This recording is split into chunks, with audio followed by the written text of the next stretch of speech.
بسم اللہ الرحمن الرحیم۔ نبی کریم صلی اللہ علیہ وآلہ وسلم نے فرمایا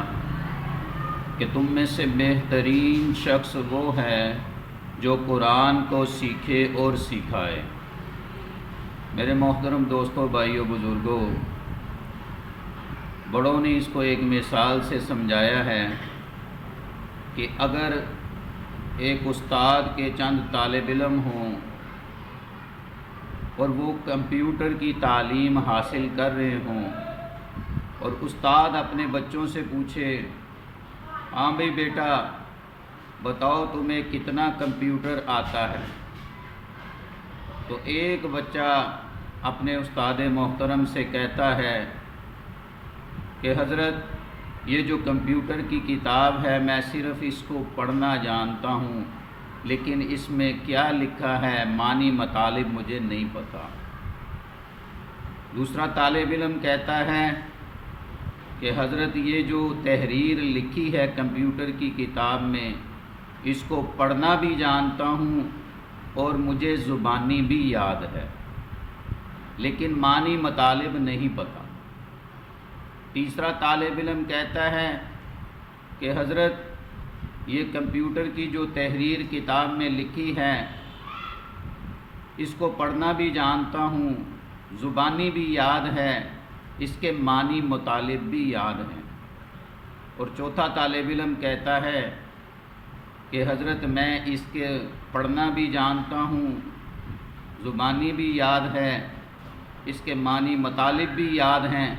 اور اس کے مطابق کمپیوٹر کو استعمال کرتا ہوں۔ اور پانچواں جو ہے وہ کہتا ہے کہ استعمال بھی کرتا ہوں اور دوسروں کو سکھاتا ہوں۔ بین اسی طرح قرآن پاک جو سارے کلاموں سے افضل کلام ہے اور اللہ رب العزت کی زبان مبارک سے نکلا ہے اور دنیا میں گزارنے کے لیے قوانین ہیں، جس طرح ان 5 طالب علموں میں سب سے بہترین طالب علم وہ ہے جس کو معنی مطالب بھی سمجھ ہیں، زبانی بھی یاد ہے اور دوسروں کو بھی سکھاتا ہے اور خود بھی عمل کرتا ہے۔ تو میرے بھائیوں، دوستوں، بزرگوں، اصل چیز عمل ہے کہ یہ جو قوانین ہیں قرآن پاک کے یہ میری زندگی کے اندر کتنے آئے، میرے ارد گرد جو ماحول اور سسٹم ہے اس کے اندر کتنے آئے اور میں نے اس کو دوسروں تک کتنا پہنچایا۔ ہر مسلمان کی ذمہ داری ہے کہ ساری دنیا کے سارے انسانوں کی فکر کرے کہ ان تک جو ہے ایمانیات کے حوالے سے جو قوانین ہیں، عبادات کے حوالے سے جو قوانین ہیں،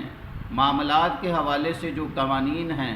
اور نظامت کے حوالے سے جو قوانین ہیں وہ پورے کے پورے پہنچ جائیں اور ان کے ارد گرد جتنے سسٹم ہیں ان کے اوپر امپلیمنٹیشن ہو سکے، یعنی وہ سارے کے سارے قوانین انفرادی زندگی میں بھی اور اجتماعی زندگی میں بھی نافذ ہو سکیں۔ تو اس نسبت سے فرمایا کہ تم میں سے بہترین شخص وہ ہے جو قرآن کو سیکھے اور سکھائے۔ اور میرے محترم دوستوں، بزرگوں، بھائیوں، کہ قرآن پاک جو ہے علوم نبوت ہے،